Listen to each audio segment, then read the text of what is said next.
आज हम parental care में ही आगे की ओर बढ़ते हैं और हम देखते हैं कि जो पेरेंटल केयर है उसमें जो बर्ड्स होते हैं उनके एग में जो हैचिंग होती है उसके बाद में जो पेरेंटल केयर में जो चिक होता है उसकी देखभाल और जो उनका न्यूट्रिशन देना और उनका जो हंटिंग जो करने आते हैं उनसे उनका प्रोटेक्शन करना भी एक पेरेंटल केयर में आता है।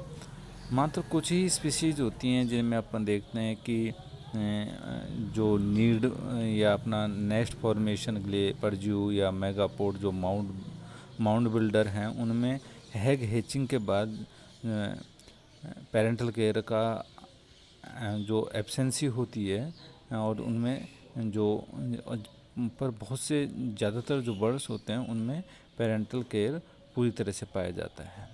उनके जो पेरेंट्स होते हैं उनके द्वारा जो उनका केयर करना सबसे सामान्य होता है। लगभग 35 जो स्पीशीज़ होती हैं उनमें फीमेल द्वारा ही जो पेरेंटल केयर दर्शाया जाता है। और हम देखते हैं कि बहुत सारे जो बर्ड्स होते हैं वे जिनके लेग बहुत सारी पत्नी होती हैं, बहुपत्नी की व्यवस्था पाई जाती है, तथा हमिंग बर्ड है जैसे प्रोमैक्सिस स्पीसीज, तथा मात्र 30 जो स्पीसीज हैं उनमें सिर्फ मेल द्वारा पेरेंटल केयर की भूमिका अदा की जाती है। तो ये बहुपति स्पीसीज है, ये जाति है।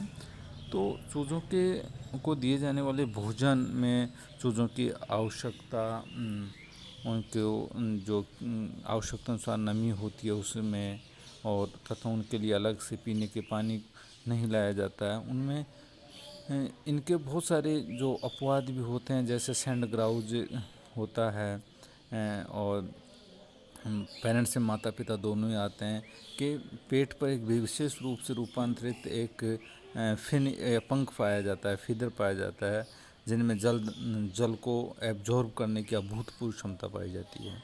वास्तव में इन जो पंख होते हैं उनमें इस प्रकार की जो स्ट्रक्चर चेंजेज होते हैं बारबूल परस्पर फंसे हुए नहीं होते हैं और वो पाए जाते हैं। उनमें जो सिंथेसिस स्पंज जो होते हैं उनकी तुलना में 3-4 गुना अधिक अवशोषण क्षमता पाई जाती है। वयस्क बहुत दूर तक उड़कर पानी तक जाते हैं ताकि अपने पंखों में पानी सोख कर ला सकें और अपने बच्चों को पिला सकें। विभिन्न प्रकार के जो शिकारी होते हैं वो घोंसलों में चूज़ों को अपना शिकार बनाते हैं, तथा अधिकतर जो मैच्योर जो वयस्क होते हैं वो शिकारी के घोंसले के निकट आने पर किसी न किसी प्रकार का जो प्रोटेक्टिव रवैया पाया जाता है। प्रोटेक्शन के लिए शोर मचाना, शिकारी की ओर बढ़ना या उस पर हमला करना जैसे कदम उठाए जा सकते हैं। फिसेंट होते हैं, फाउल होता है, या जो अपनी बतख होती है वो बच्चों को न्यूट्रेंट तो नहीं देती हैं परंतु दूसरे तरीके से पेरेंटल केयर करती हैं। गाने वाली फिश तथा फ्लाई कैचर जो चिक होते हैं उनके लिए मक्खियाँ, कैटरपिलर अथवा अर्थवर्म लाते हैं।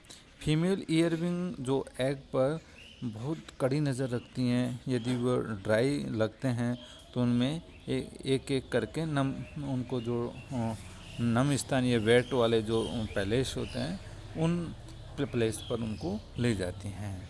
तो अंटार्कटिका का जो जॉइंट पेंगुइन है अपने एग व अपने बच्चों को बर्फ़ व सर्दी से बचाने के लिए विशेष ध्यान रखते हैं और उन पर विशेष जो पेट के ऊपर एक तरह से वलन पाए जाते हैं, उनको वलन के द्वारा उनको गर्म या हीट दी जाती है।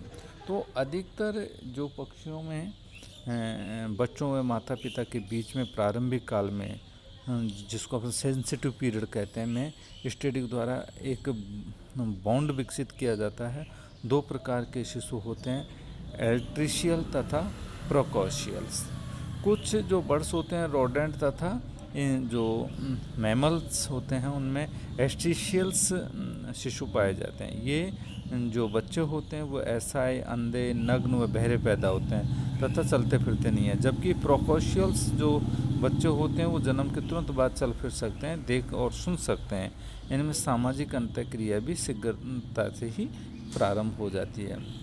जो मांसाहारी होते हैं उनमें एल्ट्रिशियंस बच्चे पाए जाते हैं जो अस्थायी शावक मान्य में रहते हैं तथा उनके माता पिता शिकार पर जाते हैं। यदि बच्चे एक्टिव होते हैं तो शिकार के कार्य में बाधा सिद्ध हो सकते थे। इसके विपरीत खुरचारी जो खुरों पे चलते हैं उनके बच्चे प्रोकोशियल्स होते हैं, जिससे जन्मे बच्चे जन्म के तुरंत बाद ही शिकारियों से बच निकलने की सहायता मिलती है। एक सामान्य नियम यह है कि जिन जातियों में एक या दो बच्चे होते हैं, जैसे खुरचारी, प्राइमेट व प्रोकोशियल होते हैं, तथा उन जातियों में जिनमें अधिक बच्चे दिए जाते हैं, जैसे सुअर है, उनमें बच्चे प्रोकोशियल्स होते हैं। अब आता है भोजन प्रदान करना। यदि उनको पेरेंटल केयर का सबसे बड़ा भाग है। बहुत से पक्षी, विशेषकर मांसाहारी तथा कीटहारी पक्षी, अपने बच्चों को भोजन लाकर खिलाते हैं। माता पिता भोजन पकड़कर बच्चों को लाकर खिलाते हैं। बच्चे आवाज़ लगाकर या सिर हिलाकर भोजन की याचना करते हैं। भोजन या तो सीधे ही चूज़ों की चोंच में डाल दिया जाता है या उसे पहले छोटे टुकड़ों में तोड़ा जाता है। एल्ट्रिशियल जातियों की जो बर्ड होते हैं तथा उनमें सेमी व सब प्रोकोशियल्स स्पीसीज में हैचिंग के तुरंत बाद माता पिता दोनों या कोई एक बच्चे को खिलाता है या बच्चों को उस जगह तक ले जाता है जहाँ भोजन प्रोवाइड कराया जाता है होता है। पक्षी जो होता है अपना फूड को लंबी दूरी से लाते हैं, जैसे समुद्र है, वन है या झील है। भोजन बच्चों को अर्धपचित अवस्था में खिलाया जाता है। माता पिता भोजन को खा लेते हैं और आमाशय में इसे संचित करते हैं। जहाँ यह अर्धपचित होता है, टिनबर्ग्स ने ऐसी ऐसा सीगल में रिकॉर्ड किया और उन्होंने देखा कि जब जो माता पिता घोंसले में लौटते हैं तो हल्के झटके को महसूस कर बच्चे अपना मुंह खोलकर अपना भोजन याचना करते हैं, जिसे देखकर उनके जो पेरेंट्स होते हैं वो भोजन को उगलने को स्टिमुलेट करते हैं। और अधिकांश जो सामाजिक एक विवाही या कुछ बहुपत्निक जातियाँ होती हैं उनमें माता पिता दोनों बच्चों को भोजन देने में सहायता करते हैं। तो पक्षियों में माता पिता द्वारा बच्चों को भोजन स्थानांतरित करने के बहुत सारे तरीके हैं। उन तरीकों को अपन बाद में देखेंगे, क्योंकि वो बहुत सारे कौन कौन से मेथड से दिया जाता है।